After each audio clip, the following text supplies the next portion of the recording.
Maintenant, on va parler un petit peu de Soëlan quand même.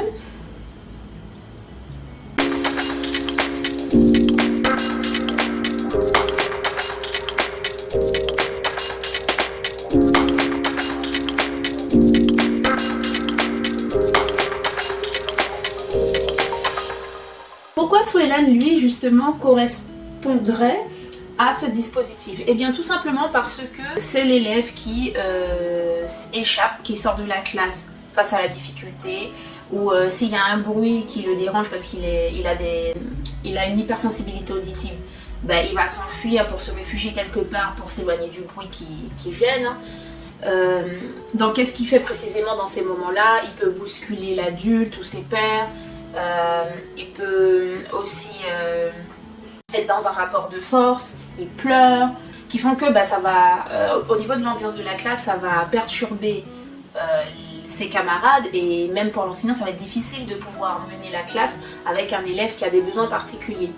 Depuis son passage au CP, les tâches scolaires sont devenues, je dirais, aversives. Donc, au niveau de la persévérance, c'est compliqué. Face à la difficulté, il refuse ou il échappe. Il a des comportements impulsifs pour fuir l'activité. Les activités ne sont pas achevées. Ensuite, face à l'erreur, il est en pleurs. Pour lui, tout doit être bien fait. Du premier coup, ça doit être parfait. Il est très très très minutieux et très exigeant vis-à-vis de lui-même. Le fonctionnement scolaire actuel, c'est les élèves apprennent par l'erreur. Sauf que lui, ça ne marche pas du tout. Il faut absolument que tout soit bon du premier coup. Il ne comprend pas qu'il puisse se tromper. Il n'aime pas ça. Et ça encore, c'est une problématique. Et puis, qu'est-ce que je n'ai pas dit d'autre? Oui, il y a aussi le fait qu'il ne puisse pas demander de l'aide. La difficulté, elle est présente. Il veut faire. Et puis, malheureusement, il se retrouve en échec. Et après, ça découle sur tout ce que je viens de vous dire. Encore, des troubles du comportement. Maintenant, comment ça se passe? L'élève est inscrit dans un niveau de classe. Le seul bémol, c'est que dès lors où l'élève entre dans ce dispositif, il ne peut plus bénéficier de l'AESH. L'AESH, c'est l'accompagnante d'élèves en situation de handicap. Parce qu'on estime que l'objectif de l'ARE, c'est de gagner en autonomie.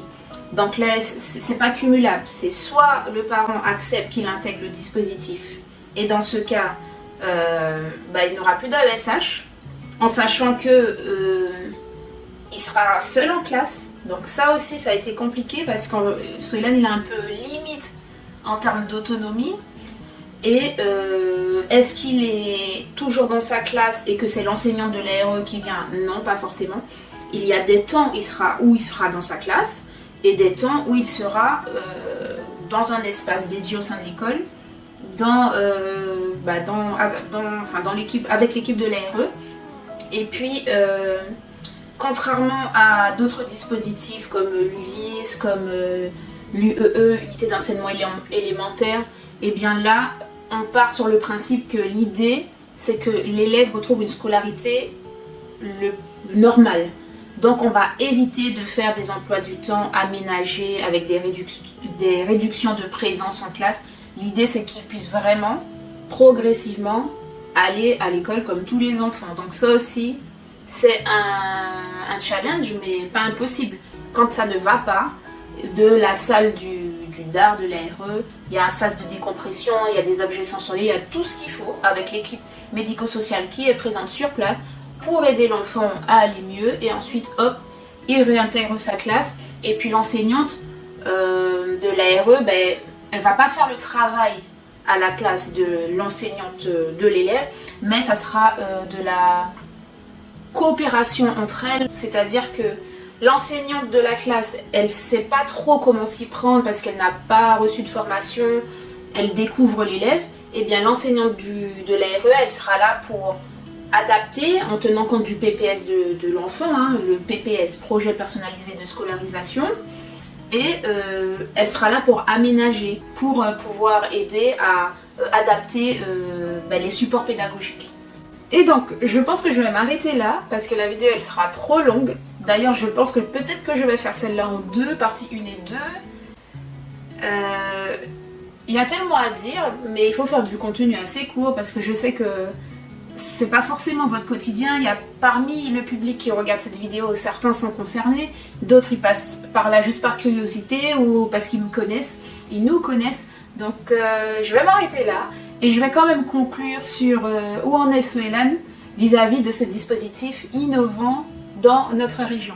Donc en fait eux ils sont arrivés en janvier, donc il était accompagné de janvier jusqu'à la fin de l'année scolaire. Et ils sont arrivés au bon moment parce qu'ils touchaient vraiment le fond. Ça se passait très très mal. On était sur une situation très anxiogène, même une situation de conflit vis-à-vis de la famille. Donc le dialogue était un peu rompu entre l'école, alors pas toute l'équipe, mais en tout cas entre l'enseignante et la famille. C'était très compliqué. Et dès lors où ils sont arrivés, eh bien, il y a eu cette mise en confiance et puis très très vite on a vu des résultats notables, une baisse au niveau des troubles du comportement. Ils sont encore présents mais ça a nettement diminué. Il n'a plus cette angoisse à l'idée d'aller à l'école et de vouloir à tout prix les vacances. Donc il y allait sereinement et puis je savais que c'était une équipe bienveillante qui l'attendait, qui allait lui proposer des choses adaptées et surtout une équipe formée qui a pour habitude de travailler avec un public d'enfants autistes. Donc les yeux fermés, je me disais ça ne peut que mieux aller puisque c'est le médico-social qui vient à l'école et ça arrivait pile poil au bon moment. Et d'ailleurs on les attendait depuis l'année dernière, l'ouverture était retardée, mais on peut dire quand même que c'est positif. Et là à la rentrée, eh bien, il va poursuivre avec eux et je l'espère vraiment qu'il va pouvoir faire des progrès, d'une part au niveau des apprentissages scolaires et d'autre part aussi au niveau de l'autorégulation, que ça ira beaucoup mieux pour lui et qu'il pourra suivre sa scolarité plus sereinement. Donc cette vidéo touche à sa fin, on se retrouve prochainement, je ne peux pas vous dire quand, mais on se retrouvera en tout cas pour une prochaine vidéo sur un autre thème. Et surtout n'oubliez pas de vous abonner à notre chaîne, d'activer la cloche de notification, comme ça vous recevez dès lors où je publie, puisque c'est moi qui suis aux manettes, dès lors où je publie, vous recevez et puis abonnez-vous, ça nous fait plaisir que notre communauté puisse s'agrandir. À très bientôt!